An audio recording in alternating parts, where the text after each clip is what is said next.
thing is, let's start from the top because we've got a great list of stuff. Get rid of folic acid. Get that shit out of your diet. Get rid of folic acid.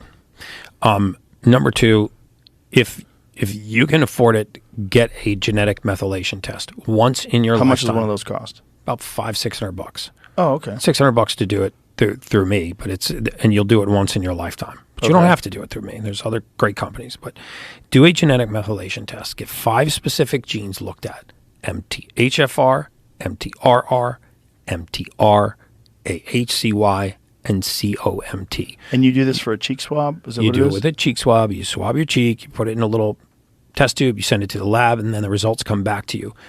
For the balance of your lifetime, you will never guess on what your body is deficient in, right? Because you will know what it can methylate and what it can't.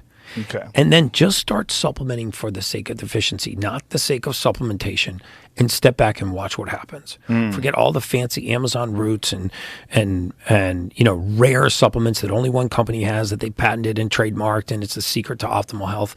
Because by the time you get way down the road to all of the, I would say, enhancement type supplements, like I'm a huge fan of NMN. I'm a massive fan of resveratrol, stem cell stimulatory supplements and things like that. You got to cover the basics, right? You got to get the foundation right. The soil has to have the right nutrients so the body can perform its basic functions.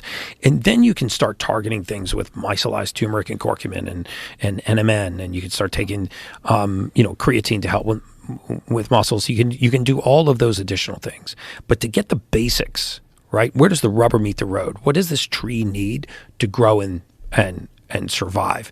And then what can I do to make it thrive? Okay. Right? Because I think a lot of people are skipping that step, right? They're just not doing the basics. They don't have just a basic morning routine, a basic free morning routine. So they actually lack a lot of confidence in themselves. Right.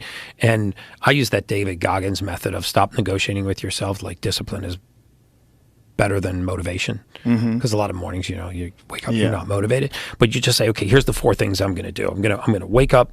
I'm going to try to wake up with the sun. But I'm going to wake up in the morning. I'm going to do 8 minutes of breath work. I'm going to expose my skin to sunlight, and I'm going to touch the surface of the earth.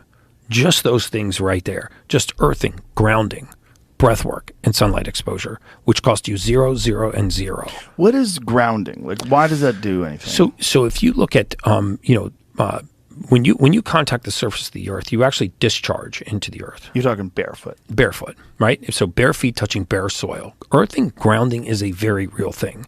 So when you touch the surface of the earth, you discharge into the earth. So what does that mean? You actually change the surface polarity in the body. Remember that pH stands for potential hydrogen. It's a charge, right? So we know that being slightly, the pH range of the body is very narrow. It's probably 0.4 of a point, 0.5 of a point, the pH of the blood. And the way that we become more alkaline, contrary to popular belief, is not by drinking alkaline water. That's one of the biggest marketing myths ever sold to the public. You cannot change the pH of the blood by changing the pH of the water that you put into the stomach, because it's buffered. So alkaline water is bullshit? Well, I mean, it's good because it's filtered, but it's bullshit that it will change the pH of your blood. That's complete nonsense. So I think the best kind of water you can put into the human body is hydrogen water by a landslide, right? I mean, if you're going to drink spring water, hydrogen water, by all of the clinical studies, there are probably 1,400 published peer-reviewed clinical studies on hydrogen water, more than any other type of water on the planet. And, there's a whole class of bacteria in your gut called hydrophiles. You can actually increase the absorption of all of your nutrients and your and supplements. Where does one get hydrogen water? I have a link to the one that I use on my Instagram. I forget the name of it, but I think it's the Echo water filtration. So it's something that you have to do at home that converts your water to hydrogen water? Well, you can add hydrogen to your water when you're done. I actually have a little hydrogen bottle. I'll bring you one. It's and you fill it with your bottled water, and you just hit a little button and it adds hydrogen ions to the water. I never travel and never go anywhere without it. So I got it with me in your studio here. And the benefits of hydrogen water are? So you put hydrogen ions into the water. So it not only feeds the hydrophiles in your bloodstream, but it will improve the absorption of nutrients and supplements in your stomach. It actually helps enzymes further break down. They complete what's called this lock and key method in your stomach. The the studies on hydrogen water and neuroinflammatory disease and chronic inflammation are astounding. What is more beneficial, PMF mat or the grounding of the earth? I think they're about equal. The problem is that most people just don't have the time or the wherewithal to touch the surface of the earth. They're in Michigan or Canada, or it's dark when they leave in the morning, dark when they come home in the morning, or they live in a condo high rise, or they're in New York City. And it's hard to find actual dirt, grass, sand that you'd want to walk on without hypodermic needles and dog shit. Yeah. The basic humanity, we have subscribed to the fact, or I've subscribed to the fact that aging is the aggressive pursuit of comfort. I really think aging is the aggressive pursuit of comfort. The more aggressively we pursue comfort, the faster we age. And so most people just don't want to wake up in the morning, expose their skin to sunlight, do a little breath work, ground, touch the surface of the earth, and then take a cold shower.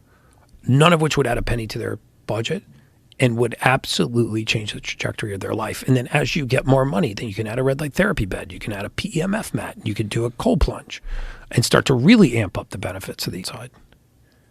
We spend 95% of our time indoors right now. In fact, most people spend more than 97% of their time indoors. They go from a covered house to a covered garage to a covered car to a covered office to a covered gym. We just don't expose our, we say, well, Grandma, don't go outside, it's too hot. Don't go outside, it's too cold. Right. Just lay down. Just relax. Eat at the very first pang of hunger. I mean, this is collapsing all of our natural defense mechanisms. That's why things like cold water immersion that we don't want to adapt to, that shock the body, tap into all of these, primal mechanisms to protect us. We call it hormesis, right? The body gets stressed and it strengthens. So we got to think of some forms of stress as strengthening the body. Right, like cold water immersion. Water is 29 times more thermogenic than air, right? So I know you know all about cold plunges, but so water pulls heat out of the body at 29 times the rate of air. That's why you can die in 72-degree water, but you can't die in 72-degree air. But when you shock the body like that, you cause the liver to secrete cold shock proteins.